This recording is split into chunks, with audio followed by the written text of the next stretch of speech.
কাঁচা কলা, এখানে সাইরালি কলা, আর এখানে একটু পানিতে হলুদ দিয়ে দিব।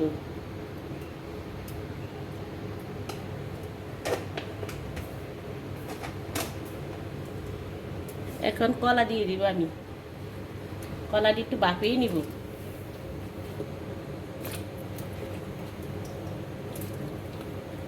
আমি 3 সাইড ফাড়া দিই না, একটা কলারে সাইড ফাড়া, মানে 2 পিস 4 পিস হয়েছে, একটা কলা 4 পিস।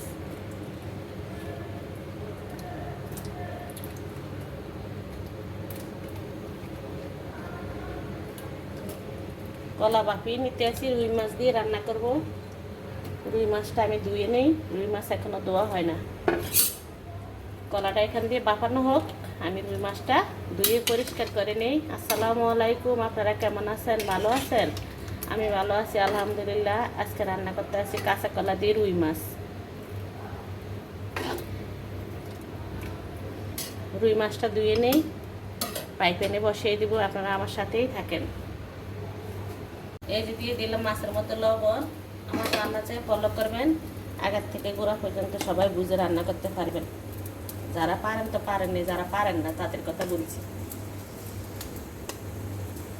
এখন দিয়ে দিলাম মরিচের গুঁড়া। মরিচের গুঁড়া দিলে মাছটা একটু লালচা হয়। অনেকে মরিচ দেন না, হলুদ আর লবণ দেন, আমি দিই মরিচের গুঁড়া। আমি মরিচের গুঁড়া দিয়ে মাছটা একটু লালচা সুন্দর দেখা যায়। এই যে এখন মাছটা আমি মেখে নেব। লবণ হলুদ মরিচটারে মেখে নিলাম। আর এখান দিয়ে কলা হয়ে গেছে, কলাটা পানি আমি সেঁকে নিব।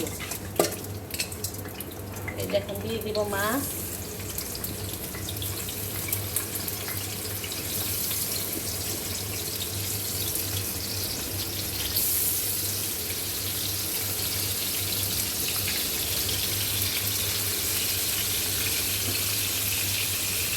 এখান দিয়ে আগুনটা একটু কমিয়ে মিডিয়াম আঁচে দিব, মাছটা যেন আস্তে আস্তে হয়। এখন আমি কলাটা ঢেলে পানি দিয়ে একটু পানি দিব। আমার সাথেই থাকবেন, আমি সেকে তারপরটা ফেলে বসাবো।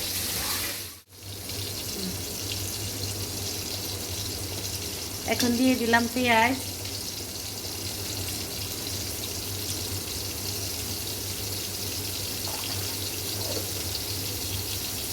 আমি একটু নেড়ে ছেড়ে নেই, পেঁয়াজের পানিটা একটু শুকিয়ে যাক।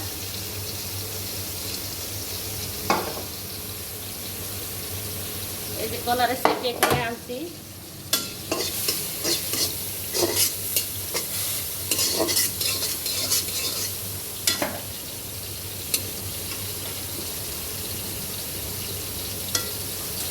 এখন দিয়ে দিব তেল।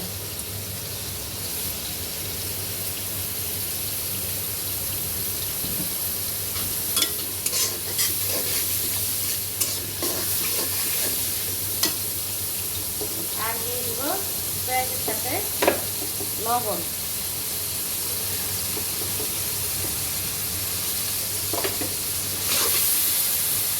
একটু তেল আর পেঁয়াজ, লবণ আর তেল পেঁয়াজ একটু হোক, তারপর দিয়ে দিচ্ছে রসুন দিব। এবার দিয়ে দিলাম কাঁচামরিচ।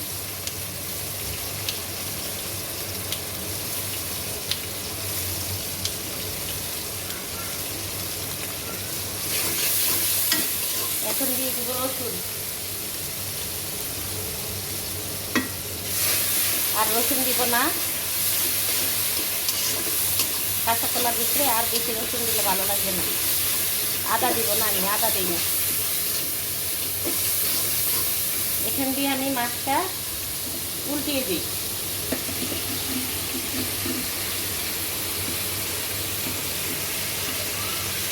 আমি তরকারি মাছ মশমশা করি না, আমি প্রতিদিনই বলি যারা মাছ মশমশা করেন করেন, আর যারা করবেন না এরা এইভাবে করবেন, তাহলে মাছটা স্বাদ লাগে, মাছটা নরম হয়। তো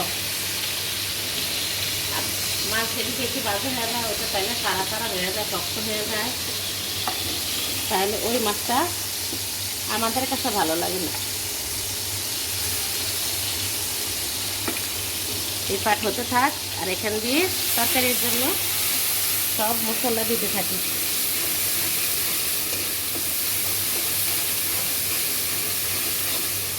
আমি একটু ভালো করে নেড়ে চেড়ে নিলাম। রসুনটা একটু ভালো করে হইলে রসুনের গন্ধটা সরে যাবে। একদম আগা থেকে গোড়া পর্যন্ত তরকারি কীভাবে রান্না করি ফলো করবেন। অনেকে কাঁচা কলার তরকারিও খায় না বা রান্না করতে জানে না, এভাবে ফলো করে রান্না করবেন। আর এখানে একটু পানি দিয়ে দিব, জিরা ধনিয়ার গুঁড়া দিব।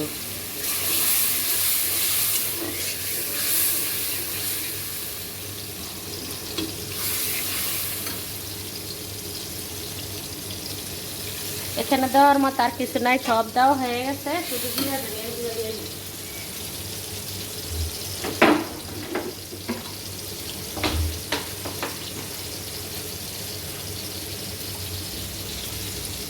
আমি 1 চামচ দিব, এই যে 1 চামচ আর দিব না। সব কিছুর একটা মশলা দেওয়ার নিয়ম আছে। কাঁচা কলার তরকারি ভিতরে বেশি মশলা দিলে ভালো লাগে না।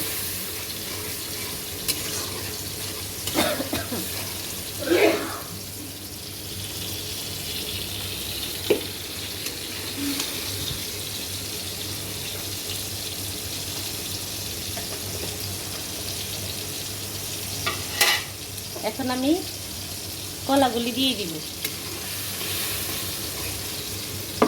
দিয়ে দিলাম কলা।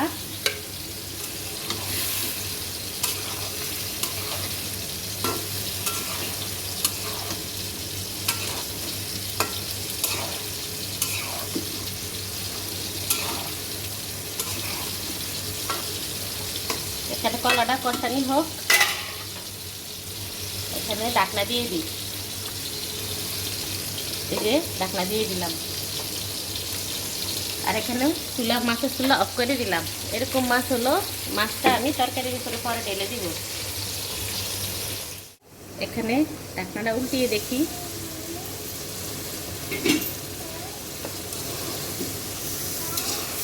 হয়ে গেছে কষানি। কষিয়ে ভালো করে তরকারি কষিয়ে নিলাম। আর কলা বেশি কষানো গেলে গলে যাবে, একটু শক্ত শক্ত তরকারিটা থাকতে ভালো লাগবে, গলা গলা তরকারি ভালো লাগবে না। এখানে খন্তি রাখছি আমি, এই জন্য পানি বেশি কালার হয়ে গেছে। এখানে দিয়ে দিলাম কাঁচা কলার ঝোল।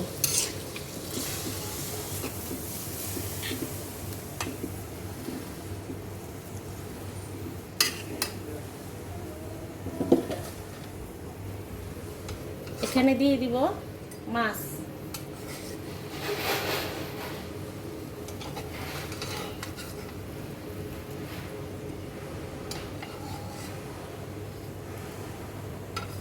এটা হলো রুই মাছ। এই মাছের তেলটা দিয়ে দিলাম। এটা ধুয়ে একটু পানি দিয়ে দিব।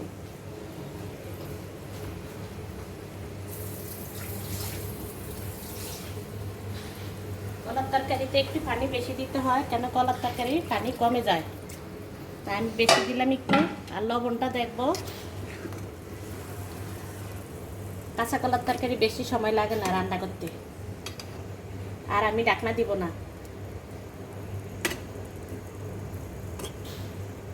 আগুনটা বাড়িয়ে দিলাম। আমি লবণটা দেখি,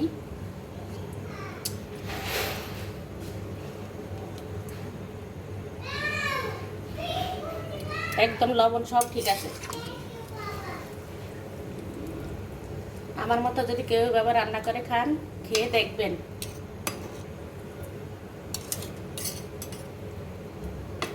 এই যে এতগুলো তরকারি ভালো না হলে কি খাওয়া যাবে?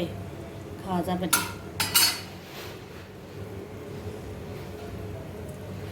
আর এখান দিয়ে রান্না করলাম ভাত, গরম ভাত।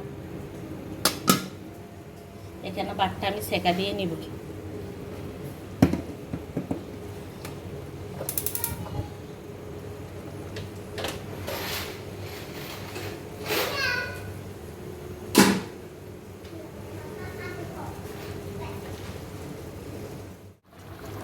হয়ে গেছে আমার তরকারি রান্না। সবাই একদম প্রথম থেকে লাস্ট পর্যন্ত কলার তরকারি রান্না কমপ্লিট করছে, দেখানো হয়েছে। যে রান্না করবেন এইভাবে করবেন। খেয়ে দেখবেন, খুব টেস্ট, খুব মজা। দেখেন না, আমি 4 হালি কলা রান্না করছি। 4 হালি কলা রান্না করছি। আমি এভাবেই কলা রান্না করি, খেয়ে দেখবেন। আমার বাসায় যদি গেস্ট আসে, ওনারা খেয়ে বলে খুব মজা লাগে তরকারি। উনি নাকি ওনার ওয়াইফকে যে বাসায় বলছে রান্না করতে, ভাবি আমাকে বললো যে আপনি নাকি কলার তরকারি রান্না করেন, খুব মজা হয়েছে। আপনার ভাই বলছে আমি তো রান্না করে খাই না, আপনারা খাবেন, খেয়ে দেখবেন। আর ভিডিওটি একটা লাইক দিয়ে ভিডিও দেখবেন। আমাকে যারা লাইক দেন আমি জানি, চিনি, আমি কিন্তু সবাইকে লাইক দিই, কিন্তু আমাকে সবাই ঠিকমতো লাইক দেয় না। সবাই ভিডিওটি লাইক দিয়ে দেখবেন, আর সবাই সবার পাশে থাকবেন। সবাই সবার পাশে থাকবেন, সবাইকে ভালোবাসা দিয়ে এগিয়ে নিয়ে যাবেন। চলুন আমরা সবাই সবার হাত ধরে চলি। সবাই ভালো থাকবেন, সুস্থ থাকবেন। আল্লাহ হাফেজ।